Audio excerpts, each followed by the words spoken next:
Today, we discuss Miro. Today, I want to talk about the hellscape that is technical diagramming, right? Everybody's nodding their heads right now, And there is a potential solution that I want to share. There was one name that several people brought up. I did some digging, and it's kind of nuts how much this program Miro has for developers. I have to share this. It could potentially be a game changer for you. So my favorite part about Miro is that half the work is already done. Like right now, typically we spend hours starting diagrams from scratch, gathering information. You get buy-in from every team. That's a lot of work to do. But Miro has a full set of integrations with the tools you're probably already using. And they also offer open APIs and SDKs for custom solutions for all those niche diagramming use cases we have to do, right? So the end result is the same, but it doesn't take forever. It's a massive, massive time saver. I'm transforming basic flowcharts and network architectures, and it all lives in one place. So are you using Miro? Have you used it? I want to hear. That's MIRO.com. This podcast is sponsored by Ramp. Are you the decision maker in your company? Consider this. For the first time in decades, there's a better option for a corporate card and spend management platform. Meet Ramp, the only corporate card and spend management system designed to help you spend less money so you can make more. Most corporate credit cards offer points as incentives, but those points amount to less than their worth in real cash value. Ramp's corporate cards offer you cash back, real money in your pocket. Plus, you control who spends what with each vendor. And Ramp's software collects and verifies receipts automatically, which means you'll stop wasteful spending and close your books in hours instead of days. Businesses that use Ramp add up to 5% to their bottom line the first year. If you're a decision maker, adding Ramp could be one of the best decisions you've ever made. And now get $250 when you join Ramp. Just go to ramp.com/easy. Ramp.com/easy. RAMP.com/easy.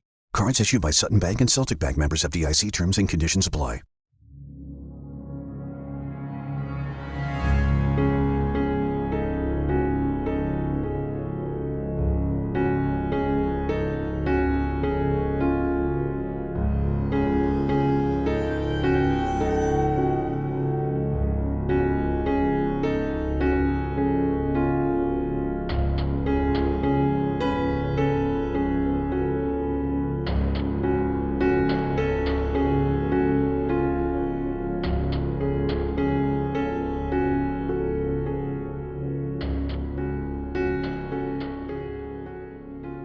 Welcome back to the Paranormal Girl podcast. I am your host, Kristen.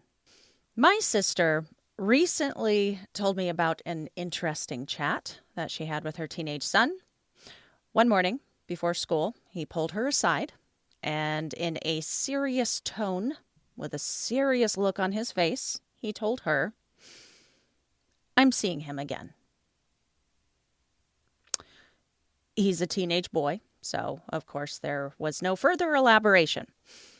Naturally curious what in the world he was talking about, she asked, "Who?" And he replied, "The man in my room. He sat on my bed last night. I touched him with my foot, and his skin was hard. His face looks like it's made of rocks." This was an unexpected answer.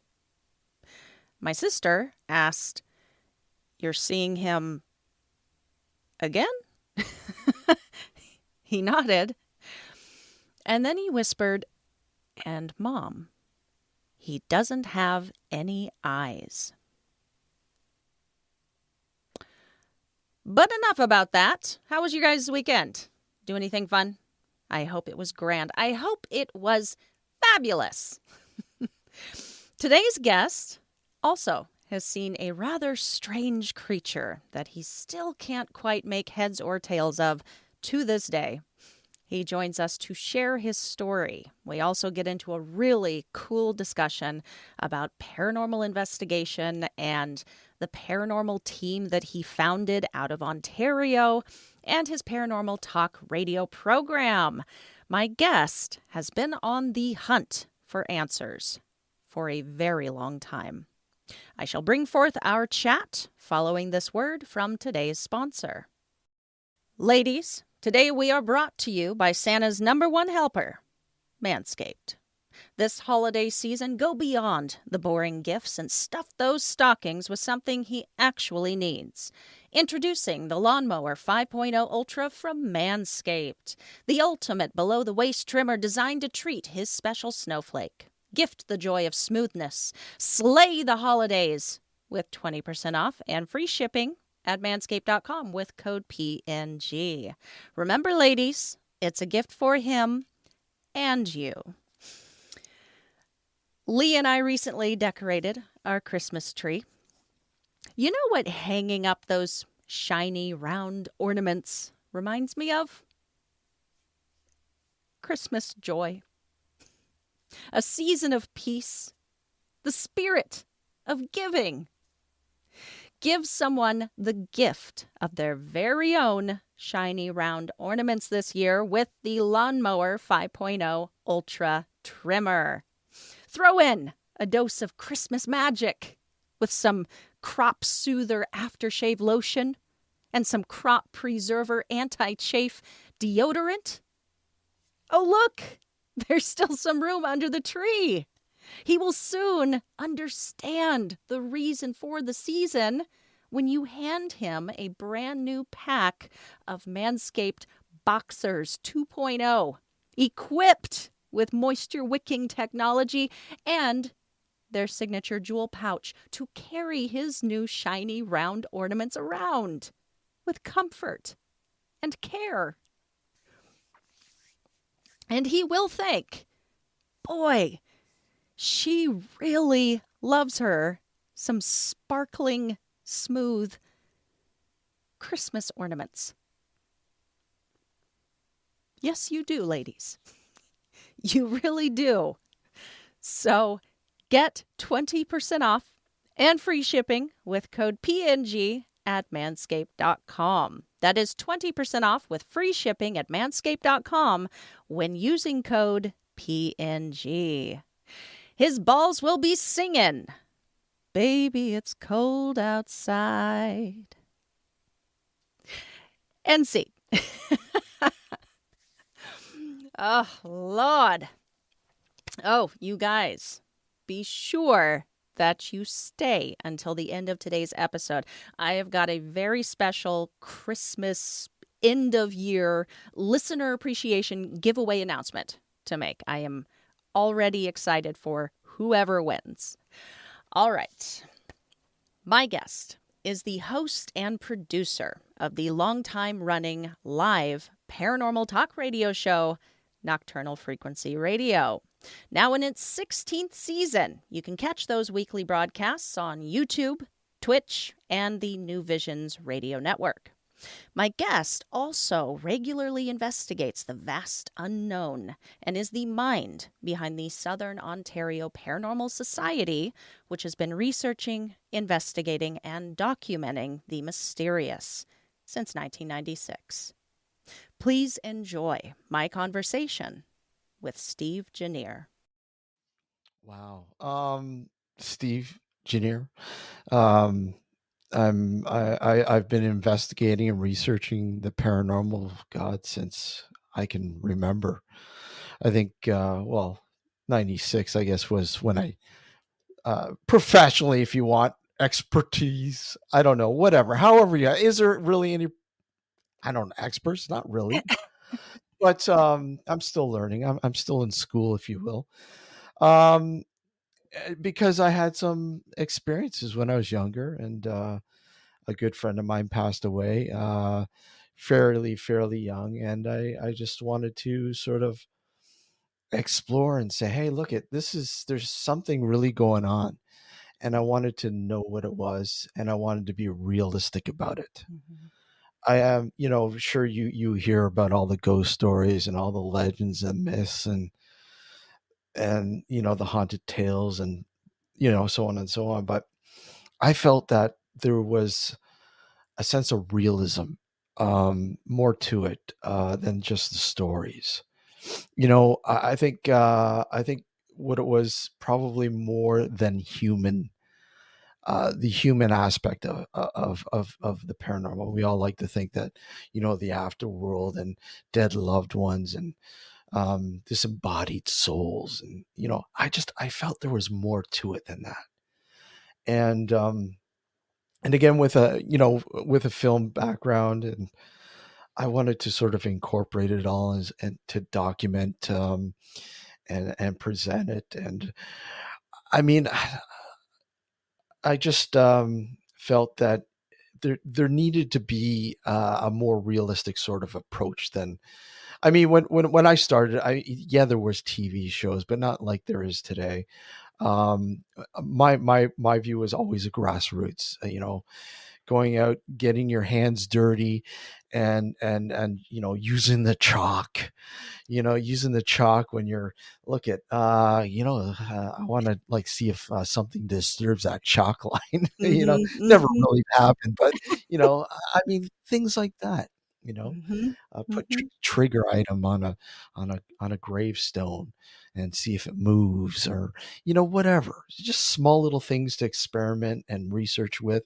I mean, that was me. That's and document it, right? Always document. I felt that if I didn't document it, I was missing things, and I didn't want to do that. So, Right. but yeah, so yeah, I mean, that's where that began.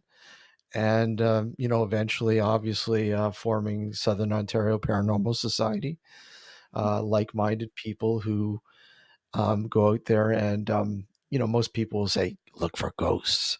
No, it's nothing of the sort. It's never about looking for ghosts. It's looking to find, if anything, things that we can't explain. Right. Things that we can't explain. First, go in there and explain what you can explain, and then that little bit left over, that's what you want to zero in on. And that's what we do, and that's what we did. And I like to think we've been kind of successful. I mean, we've had some success in finding some very unique sort of aspects that I will never say evidence, because I mean, we really don't know.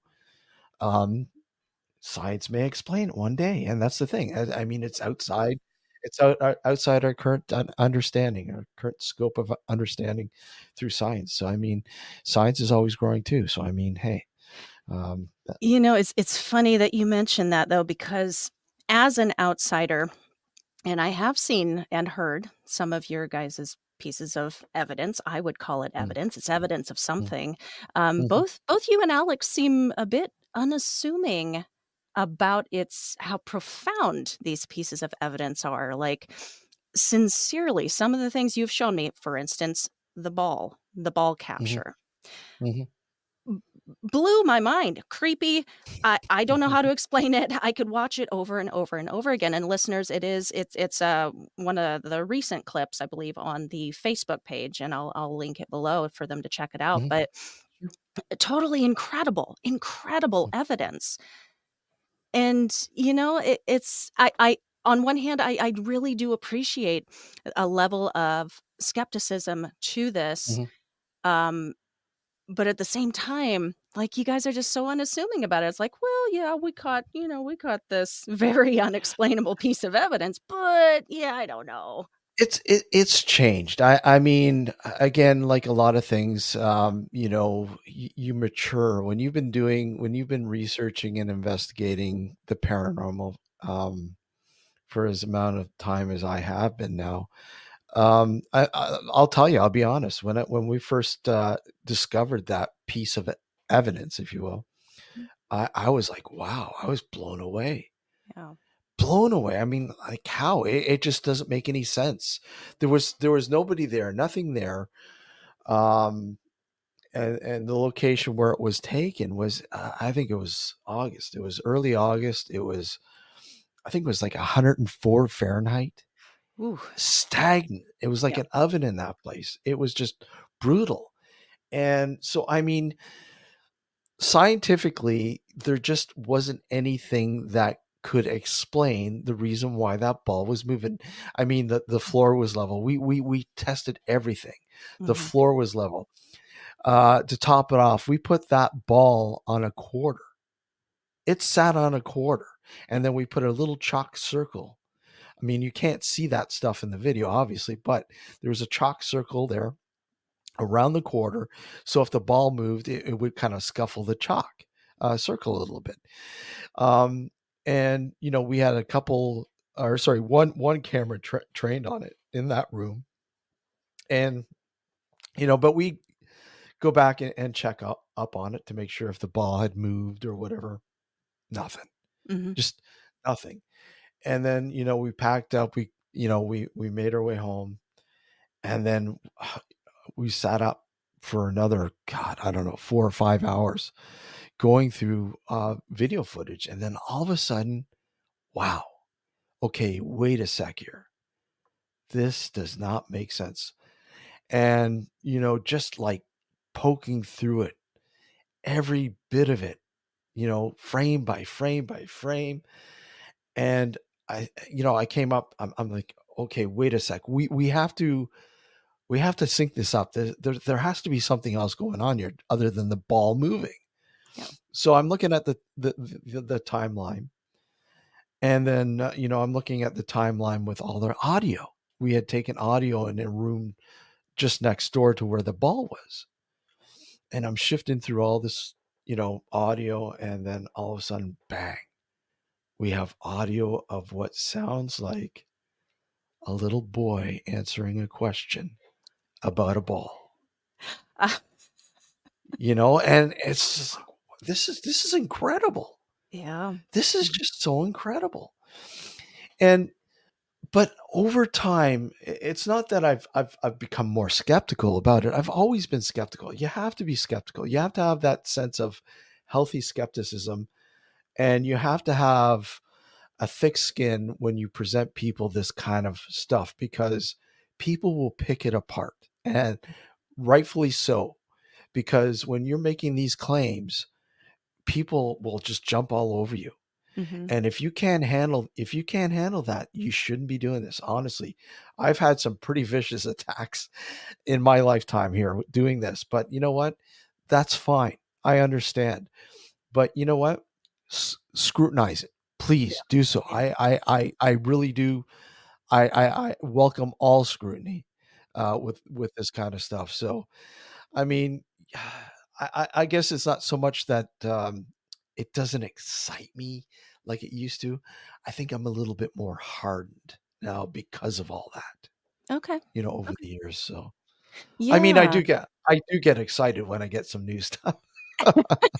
Uh, Well, uh, actually, I'll show you after we're done recording if you have some time to hang around. But actually, I loaded up a couple of EVPs that we captured at a sure. recent lockdown, I guess you could say, a real old building. And I was very excited when I found them at first, and then the more I listened to them, I did feel myself getting more and more skeptical. Like, no, it Mhm. has to be explained some other way. It has to be. It's too good. It's too clear. Mm. It's got to be something else. So, like I said, I do appreciate that skeptical take, and I do agree with you. Like, you have to be uh, skeptical even of your own evidence, and welcome the scrutiny, so that then at the end of it all, if you really got something unexplainable, it's just that much more, Mhm. just profound. And I mean, if you're thinking it, think it, because I'll tell you right now, somebody else is going to be thinking about it. Right. Yeah. So even if you don't, somebody's going to approach you about that, and it's sometimes throw you for a loop and going, "Oh, wait a sec, oh, I didn't even think about that." Because there's always something. This is what I mean about always learning. Always. I'm not an expert. I never will claim to be. I mean, I just don't think there are experts. I don't. Maybe people who might be a little professional about Hmm. how they do things. That's fine. But honestly, how can you be an expert in a field that we really know little about, Absolutely. Yeah. right? Yeah. Yeah. So, And that's why we're doing this. mhm, Um, well, let's see. Let's talk a little bit about. I do want to get to a story that mhm, I wanted you to come on today to tell us. Very mhm. strange indeed. But before we do that, I really wanted to introduce my audience, if they have not had the pleasure yet of listening to your radio program, Nocturnal Frequency Radio.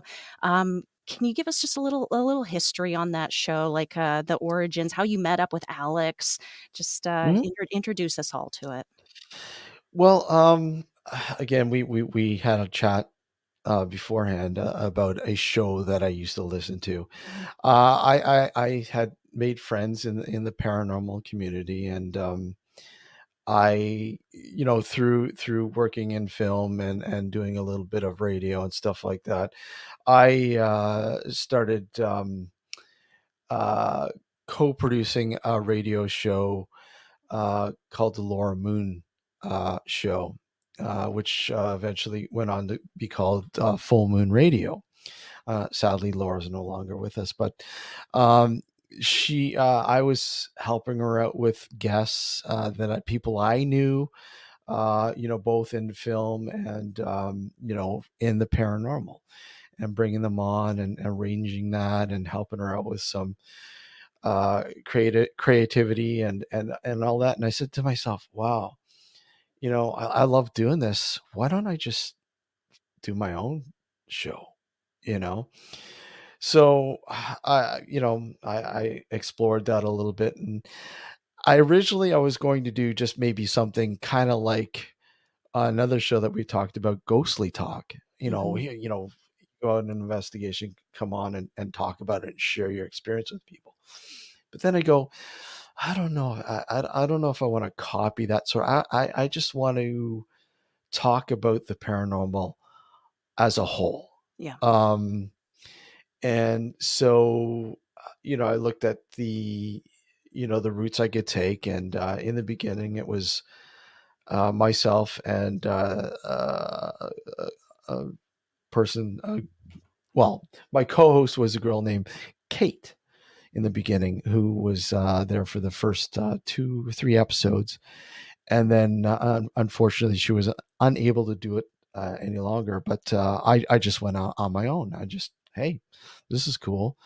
Mhm. And then after about a year of doing the show by myself, I think it was 2009, something like that. Yeah, 2009.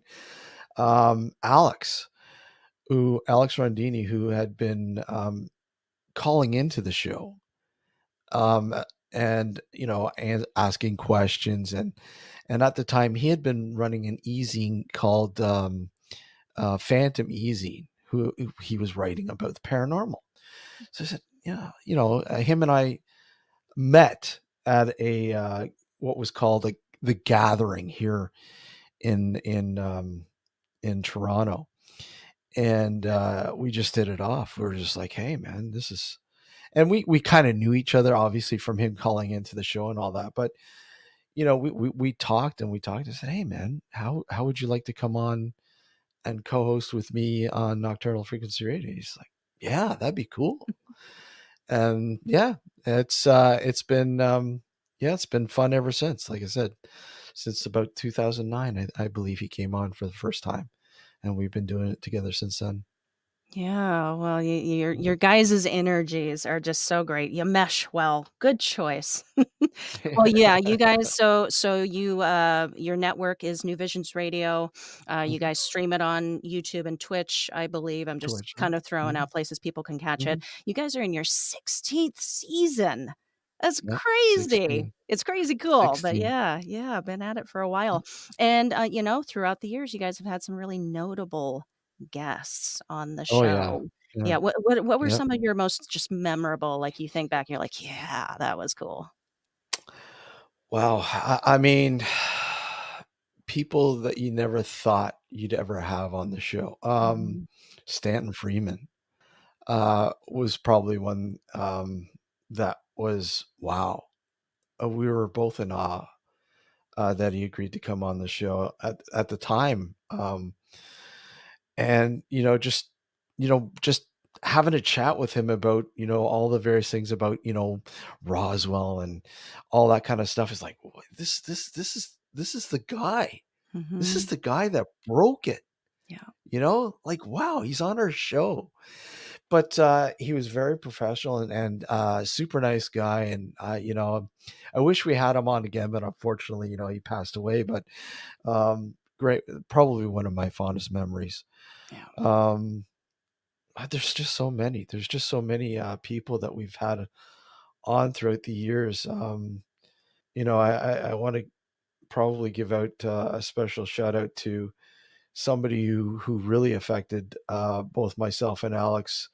Became a really good friend of the show, and she had no longer with us, but that's writer Chris Hawley. She was phenomenal. She was on the show so many times in the early years, and she brought so much, and we learned so much from her. And she really, I guess, kind of really helped us define the show. Mm-hmm. So yeah, I can't. I would like to say, obviously, that was an integral part of our history, I suppose. Yeah, yeah. Well, Yeah. yeah, it's incredible. I truly just have enjoyed every guest that you always learn so much. Mhm. And I don't know how you guys do that though. You're streaming for like 2 hours every time you're up there. I wouldn't have it in me. Yeah, I mean, it was worse before. I mean, Oh, we in the beginning for the first, God, I don't know, first 10 years, first 12 years of the show, I think, yeah, we about 12 years. For the first 12 years, we were broadcasting. We'd start at 11 p.m. Eastern Standard Time and go oof. till 1 a.m. in the morning. Whew. Yeah, but let me tell you, I'm sure I'll get them out of the archives, but we had some pretty interesting calls. Paranormal in the middle of the night, Yeah. you're gonna get some really wild calls. Oh yeah. Yeah. Art Bell up in this place. Oh, Um, we had our version of JC call the show as well. Oh my God, did we ever? It's Mm, fun though. It's fun, and you get to know it those, is. characters. Mhm. Well, just one more question on that, and then I really want to get to your story here. Yeah. This isn't this isn't the only thing that you and Alex do together. SOPs. You guys also investigate together, but you guys are working on a documentary. Yeah, yeah, Alex is, like, I guess, he's like an honorable member of SOPs. He's I like, just say that because I "Alex, do you thought want" I was watching the Yeah, Tremaine footage, and I was like, yeah, "Oh, I know that Alex, voice." Alex, do you wanna come out? Yeah, okay, yeah, no. He's kind of like he's a fixture with SOPs, he Yeah. is. Yeah, but we've been working on a documentary called The Dark Woodlot, Mhm. and, it's been quite the ride because I mean it's a unique little place that has a pack. It's packed full of interesting aspects, but it's just to get what we need. It's been yeah, it's been trying. We're getting there though, almost done. Okay. Well, when can we expect to watch it?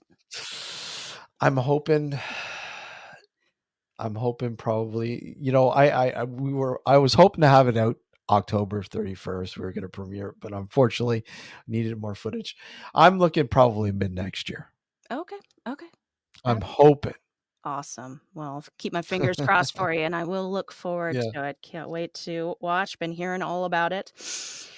On that, let's shift gears here a little bit. So Hmm. you mentioned you had had some prior, prior to getting into investigating, prior to the show, you had had some personal experiences. Um, you told me a really strange story one time when I was Hmm. on your show, and I'm Hmm. not sure exactly how I would classify this thing, Hmm. but I would I might call it a strange cryptid of sorts. Yeah. Would Yeah. you tell my audience that story? Absolutely. Absolutely. I was working night shift. This is back in 2003, something like that. I don't know. I was working night shift, and I left work. And I was walking home, and I was walking down this road and approaching a bridge, and the bridge was split into two, a separate bridge for each direction, and a grassy knoll, of course, when it made its way to the bank, sort of the hillside. And as I'm approaching this to this, up to this bridge, I noticed on the other side what looked like maybe um, coyote or something like that, a dog or whatever, um, crossing the road, and then making its way to the grassy knoll where a tree stood in the middle. And it stopped, and me, I stopped. Observing, keeping an eye on this thing. Okay, what is it? It's coyote. I'm just going to take my time and let him take off, so to speak. And all of a sudden, this thing stood up on its hind legs. Today, we discuss Miro. Today, I want to talk about the hellscape that is technical diagramming, right? Everybody's nodding their heads right now, And there is a potential solution that I want to share. There was one name that several people brought up. I did some digging, and it's kind of nuts how much this program Miro has for developers. I have to share this. It could potentially be a game changer for you. So my favorite part about Miro is that half the work is already done. Like right now, typically we spend hours starting diagrams from scratch, gathering information. You get buy-in from every team. That's a lot of work to do. But Miro has a full set of integrations with the tools you're probably already using. And they also offer open APIs and SDKs for custom solutions for all those niche diagramming use cases we have to do, right? So the end result is the same, but it doesn't take forever. It's a massive, massive time saver. I'm transforming basic flowcharts and network architectures, and it all lives in one place. So are you using Miro? Have you used it? I want to hear. That's MIRO.com. And I just had a scratching my head moment going, okay, that's odd. Okay, it's just going to drop back down and take off. We must have had a standoff for about a good 8 to 10 minutes before this thing decided to drop down and then walk to my side of the road and then back down underneath the bridge. And at the time, when this thing was standing on its hind legs, I'm looking at this thing going, what the hell is this? Okay. And I had all these animals that are in this area or in that area at the time. Mangy, maybe a sick bear. There's no bear in this area. None, not like that. And yeah, sure, canines can do that, but not for that long. Right.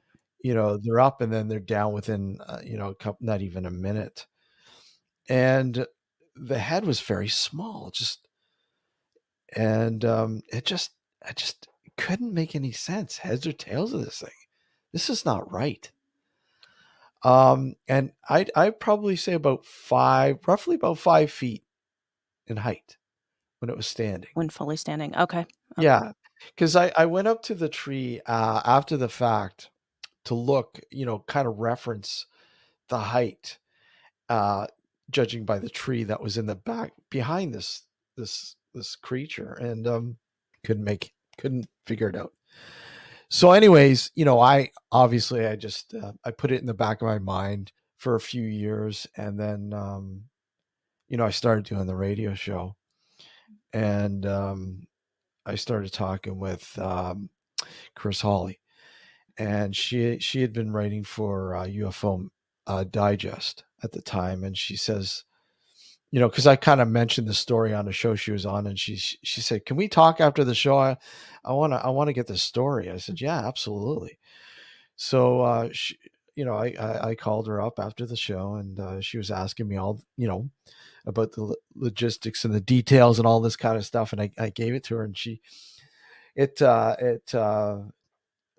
was published on UFO Digest, and I think probably a few days later, I get a call from Chris, and she's like, "I'm getting all these emails and calls about people who have kind of had the same experience." What, in the same area? She's like, "Well, yeah, one guy lived in that very same area." I'm like, "Wow, okay." And this is probably about 10 years later. Uh-huh. So, but when I was doing my research, when I started really getting serious about trying to figure out what this thing was, I stumbled upon this old article in one of the main local newspapers out of Toronto, 1978, I believe it was. They ran a story called "The Toronto Tunnel Creature," and on the cover was this artist rendition of what the creature looked like, Mm-hmm. judging by, based on the witnesses' testimony. And I'm like looking at this and going, "Wow, that looks exactly what I had seen." And minus the red eyes. I didn't see any red eyes. And I'm just assuming the red eyes are simply because of light reflecting off the eyes and whatever. Sure, sure. That detail finds its way into a lot of Yeah, cryptid yeah, stories. Yeah. yeah. No, no red eyes, no red eyes. But I mean the actual image of this. I'm like that's exactly to a T what I witnessed, and Mhm. I just, oh wow, that's crazy. And How then sorry, go ahead. how old was the were the articles that you were the article that you found? Like how 19. far back did that? That was well, you figure this was 2000, roughly 2000. So about 25 years later. Okay. Okay. Almost 25 years later, yeah. Wow. Wow. So it's Yeah. got historical precedence. People were Mhm. describing this same creature 25 years prior to what not just you, but multiple people. And this was 10 years after the fact that you had even told your story and described it. All these other people Yeah. were describing the same thing. I mean, location was different, but the thing is, okay, I started thinking, okay, the possibility that this could be using the tunnel system as Mm, a highway or yeah, a means of getting around, because these drainage systems and sewer systems and tunnel systems, they connect all over the place, right, right. and you never know. Like I'd have to get a governmental sort of, and there's a lot of things they're not going to give you. They don't want you knowing that kind of information in fear of what you might do with it, Yeah, you know? yeah, yeah. Well, and the So, the span of time too says mhm, to me, breeding population. Because if you are talking something mhm, that's canine-ish, mhm, something in nature, that's mhm. not living very long. I am no expert on cryptids or how long cryptids live, Yeah, but yeah, what I have learned looking at Bigfoot is that it would be theorized that they would live along the same life span as a yep, primate, the larger mhm, apes. They can live up to 30 years, so somewhere around there. mhm, A canine cryptid of sorts is not gonna be, long lasting, so we're talking, like, in the '70s up to the 2000s, maybe 10 years later. That says to me yep. there's yeah, maybe more than one of these things, critters, crawling around the tunnel systems and sewers. I mean, I had people like Linda Godfrey, who is well known for her writings on the Michigan Dog Man. Yeah, You mhm. know, that sort of thing. Even comment saying that kind of reminded her of a lot of cases that she had written about in there in Michigan. Yeah, So I mean, I, is it something that is easy to explain? Sure. Um, was it a sick animal? It could possibly have been, but it just doesn't make sense. It just doesn't. It didn't compute what I witnessed. And like I said, I've talked to many people, like hunters, people who work in zoos, vets, all sorts of people, and they just they shake their head and go, you know, um, it doesn't make sense. right. And I was not, you know, on anything. I wasn't drinking. I was at work. I was going home. I had finished, and that was it. I might have been a little tired, but not that tired. So, Yeah. Well, you and know. the detail that you said there, I don't recall you telling me that before. I'm sure you did, but it was just Mm, standing there for a good 8 to 10 minutes. That at detail in least. itself is Yep, incredible.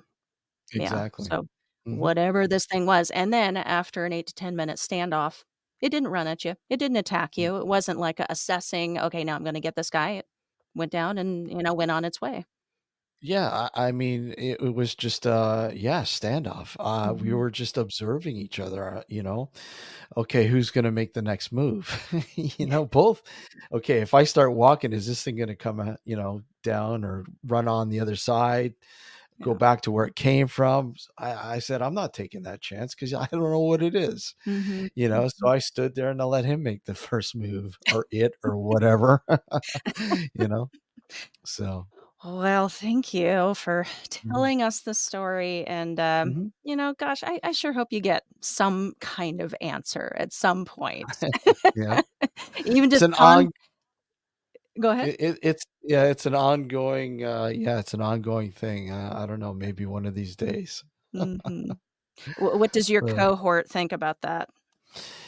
well, I mean, we did a little side thing with the show. Well, we have been called Nocturnal Night Shots. Hmm. And the very first episode that we did, we went and visited the area where I had the experience, and I kind of laid out what had happened, and you know, uh, got his thoughts about it. He's just like, wow, that's just insane. Like I mean, that's just not normal. Of course, it's Hmm. not normal. Yeah. Um, to get sort of a fresh read, and a few years later, I think it was like 7 years later after it had happened, and trying to get a fresh sort of take on what might happen. But yeah, it just doesn't make any sense. Yeah. Agreed. It's just one of those unexplainables. I don't know. Shapeshifter? Who Shape knows? shifting. I mean, yeah. Wendigo? Once you Wendigo? start going down that road, you got a lot of No. options. Yeah. Yeah. Yeah. But there's something kind of cool about the mystery of it too. So maybe it'll just stay there for now, just the mystery. Yeah. Or you just created a whole, you're gonna bring a brand new cryptid mainstream, like Well, the I like the things that well, I coined it the Credit River Creature. Credit River creature. The Ooh, Credit River Creature. you know what? You should write the book. You've already done the research. I've already started. Oh, sorry. Sorry. That's okay. Uh, Cat's out of the bag. Coyote Man is out of the bag. yeah, out of the bag. Oh man. Well, thank you again so much. We are getting close to the final segment here, so Okay. let's go ahead and, well, did you have anything else that you wanted to share, since we've got, you've got the stage here? Any other just strangeness, anything coming up for Nocturnal Frequency Radio that you want to share? This would be a good spot to do so. Well, season 16 is unfolding still. I mean, we haven't reached the halfway part. Um, but we're looking to I think this year coming having a gathering for the people who Ooh.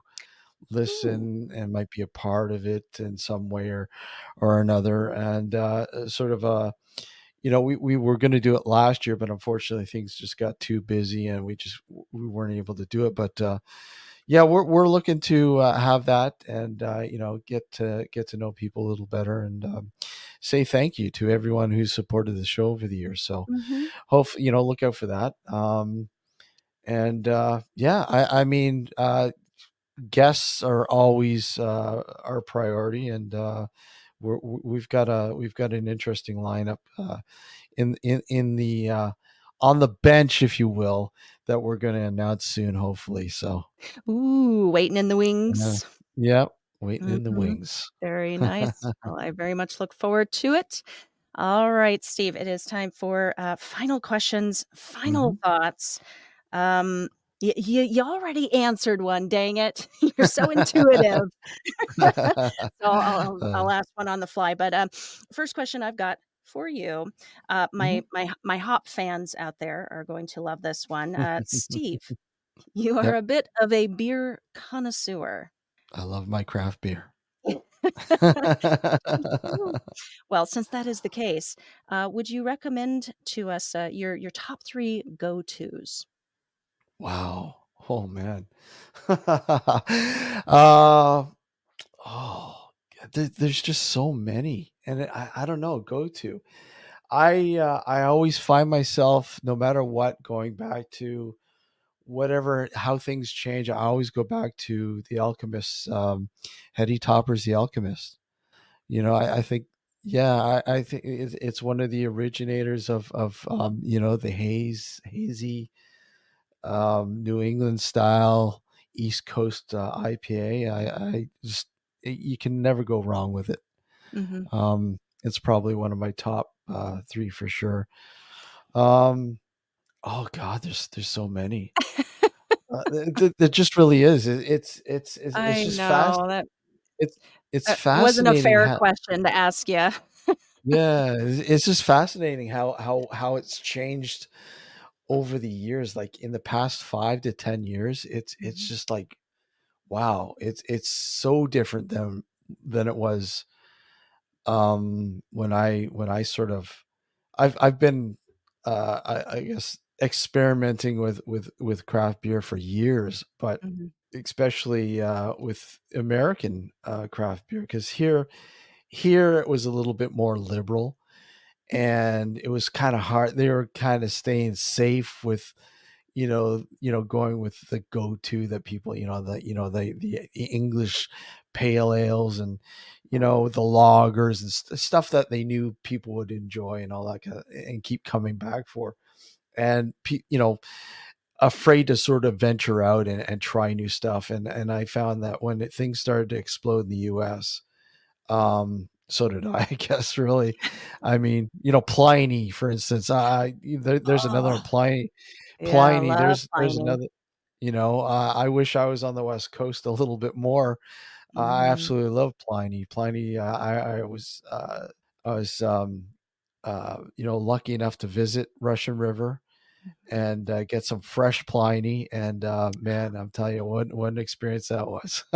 Man, yeah, Pliny. I only could get it when we were in California.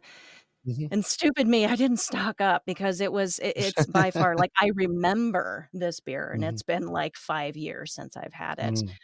Yeah, just excellent, excellent beer. Yeah, and so I was so sad when we moved to Louisiana and I realized, "Oh, I can't even get it. I can't get it here." Yeah, very sad, and of course, it's not up here where we're at in Washington either, so, yeah, I miss it. I'll have to Well, make a special trip down. you got lots of good stuff out there. I mean, like, even when you were down in Louisiana, yeah, Parish. There's another good, Parish has some really good stuff. So Yeah, yeah, they do. I mean, I've been, like I said, I've been all over, especially the U.S. when it comes to craft beer. Oh God, yeah, and that and the paranormal. And then Yeah. Uh, yeah, yeah, I heard you telling a funny story about crossing the border one time to come down to to investigate, and, yes. the fella at the border was, Oh yeah. thought it was rather interesting. Yeah, he's I've got a few, but I mean that one in particular, we were going over to a place in Buffalo, New York, Mhm, a small little museum called Iron Island Museum, and we were crossing over, and of course they ask you, where are you going to? Iron Island. He goes, "That's in Lovejoy, right?" I go, "Yeah, yeah." "What are you doing there?" "Ghost hunting." I said ghost hunting on purpose because I knew he would it was bait. And sure enough, he double takes and he's like, "Ghost hunting." And then he starts going on about all the shows, and yeah, I love this and I love that. And then mhm. he's like, "My dad lives in Lovejoy. I never knew that place was haunted," and just it was okay. Yeah, have fun. See you later. You know? Go on through, you're Yeah, good. yeah, yeah. I've got a Um, few that would just make you go, "Yeah, y hilarious." yeah, well, I'm curious, do you still get that reaction these days? You feel like it's such an overflooded market or community, I guess. But do you still get kind of like, huh, kind of reactions? Yeah, all the time. I mean, Yeah. when people find out that I investigate the paranormal, they're very intrigued, and want to know if it's like TV. Is it true with it, and all that kind of stuff. And when they find out that I host a radio show that deals with the paranormal, primarily the paranormal, they're really intrigued. Yeah, I get it all the time. I still do, Yeah. and I love it. Love it. Yeah. Awesome. Hmm. We went off the rails here in these the final segment. All right. Next question I got prepared for you. What is that one experience, piece of evidence, or story that you have been told that haunts you to this day? What do you think back Wow. on? I think about there's a place called the Blue Ghost Tunnel, and this is by a place called the Welland Canal. It's like the Panama Canal, but for the Great Lakes. It's called the Welland Canal, and in the early days, um, they were trying to figure out the proper channels, if you will. So they were constantly building these canals to better serve the area. And by this tunnel, uh, there was a grave, like a cemetery. And years ago, they were going to they had to move the people in that cemetery to higher ground, because what they were going to do is they were going to flood the area to make a reservoir. Mhm. And when you're telling people, you're going to have to move your dead loved ones, and back then a lot of them just didn't have the money, or they weren't able to make contact, they didn't know how to make contact or who, whatever. And what ended up happening was they flooded the area, and there were still um uh coffins, grave, like resting spots left. And to this day, you can go there, and when they lower the reservoir, you can see the tombstones popping out. Oh, And I sit there and I think to myself, wow, like, who would ever think that this would ultimately happen to what's supposed to be your final resting spot? right. So I don't know. It's that in itself has always kind of haunted me. Oh, well, I better pick a Yeah. good spot, you know. But yeah, but anything, it shows you anything can happen. But yeah, it just brings chill, like going there and investigating and researching it. It's just very haunting, very atmospherically haunting. You constantly, no matter what, you could it could be you could have visited this location hundreds of times, you still get those chills. Mhm. Mhm. It's very chilling. I Yeah. had no idea such a place existed. That is Mhm. quite a chilly, story or, just Mhm. information to leave us with. My gosh. Yeah, yeah. Okay. Whew. All right. Well, final question for you, and then, we're gonna Yeah. wrap it up. So Mhm. this one is on the fly. I guess I'm just curious, just for you personally, like we talked about investigating and the level of evidence that you've captured and kind of how you've progressed throughout, not growing more cynical, but more, just skeptical of it because you have to be. Mm, And that is awesome, and that is a must. But I'm just mhm. curious for you personally, what is it going to take to be fully 100% on board. Yes, this is real.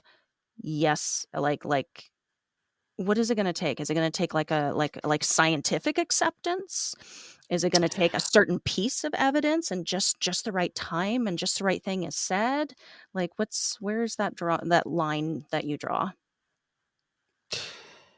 Well, I mean, like it's hard. It's because science, I keep saying to myself again, is man-made, it's fallible, Mhm. and it's not the end all be all. And yeah, science can explain quite a lot. There's lots of stuff out there that we you have a situation that arises, and you're like, oh my god, this is incredible, and then all of a sudden somebody comes out of nowhere and says, oh no, this is what that is, Mhm. right? And you're like, oh wow, yeah, I guess you're kind of right. I guess it depends on what type of evidence it is. It depends on the circumstances. I don't get me wrong. I wholeheartedly believe there's something going on. I really do believe it. I've had things happen to me that I to this day I can't explain, Yeah. and I have some evidence that begs to scream and says, "Look it, I'm proof in the pudding." Mhm. But publishing it and saying, "Well, look, I got proof of the paranormal," I just don't feel comfortable doing that. Mhm. Um, but yeah, you know what? I'm on board for anything. I really am, Kristen. I really am. You know, I because I've been I don't want to say inundated, but I've had so many people contact me with emails and messages and all sorts of things. Can you explain this to me? Look at I captured this on my camera.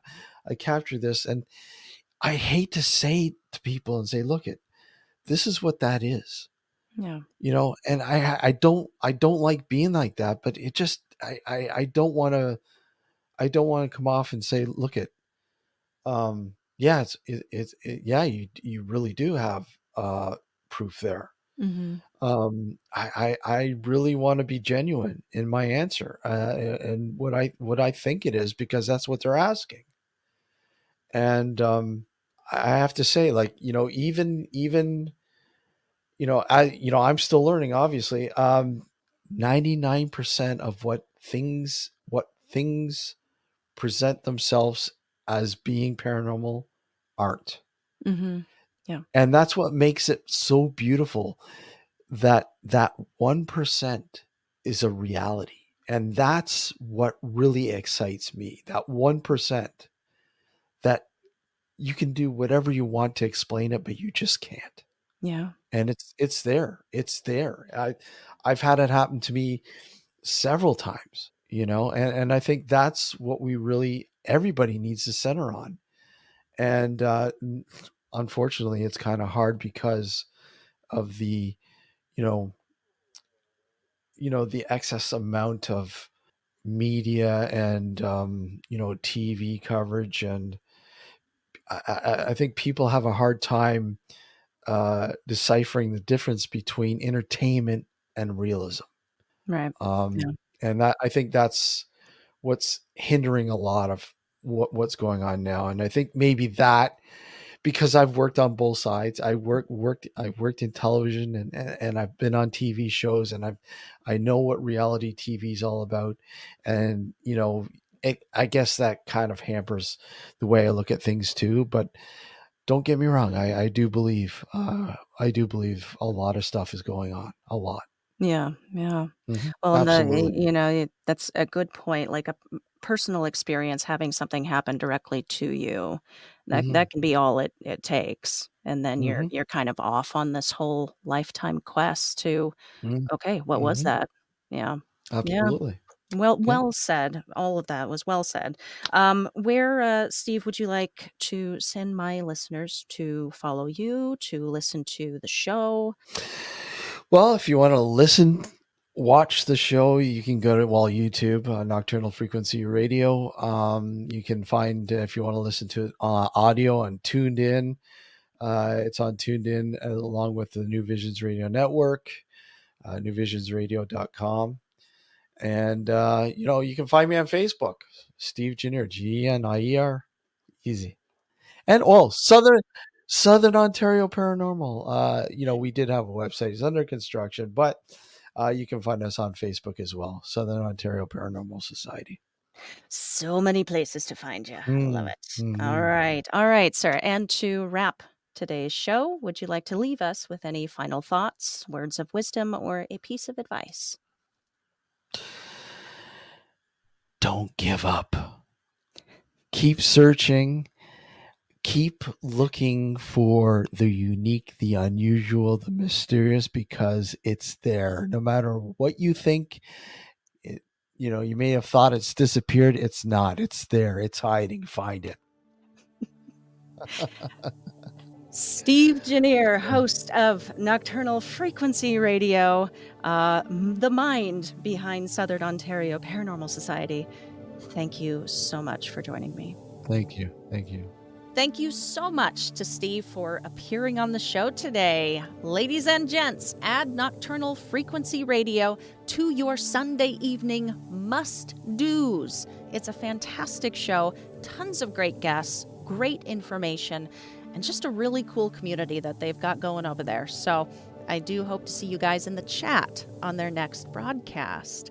Learn more about my guest at the links that I've provided below, and definitely check out the link to the evidence that Steve and his team captured of the ball. Trust, dudes, it's pretty interesting. If you enjoyed today's guest, rate the show 5 stars or give the episode a thumbs up. Yes, depending on wherever you are catching it. Be sure you are following the show on any of the socials and subbing to the channel on YouTube at Paranorm Girl Pod. It's pretty important that you do so when a giveaway of this magnitude is at stake. What do you mean, Kristen? What is this magnitude? What giveaway? How do I submit to win whatever it is? Well, I am so glad you asked. As you well know by now, because I've been shouting it from the rooftops, Manscaped recently released their Lawnmower 5.0 Ultra, and because they are super cool, they sent me an extra one of these bad boys to give away to my precious listeners. Here is how to win. Number 1, you gotta sub or already be subbed to the Paranorm Girl channel on YouTube. Number 2, you're going to comment under a Season 6 guest episode of your choosing, either something very specific that you learned from my guest or thoroughly enjoyed about them being on the show.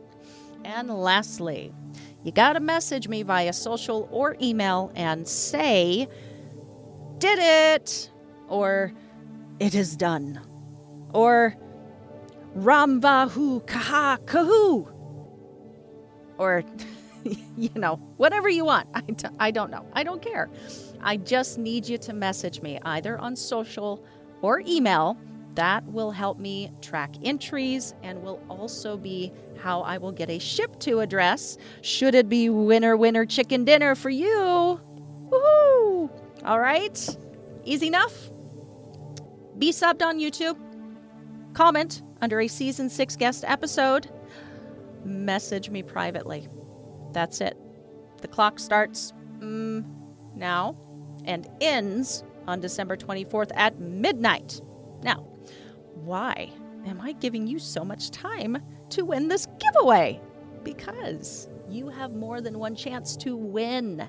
Each Season 6 guest episode that you comment something learned or something fabulous, that right there is another entry, folks. Again, that's an additional entry per guest episode, you guys. Go out and beat the odds. And listen, ladies who tune into this show, I personally love using this trimmer. I love it.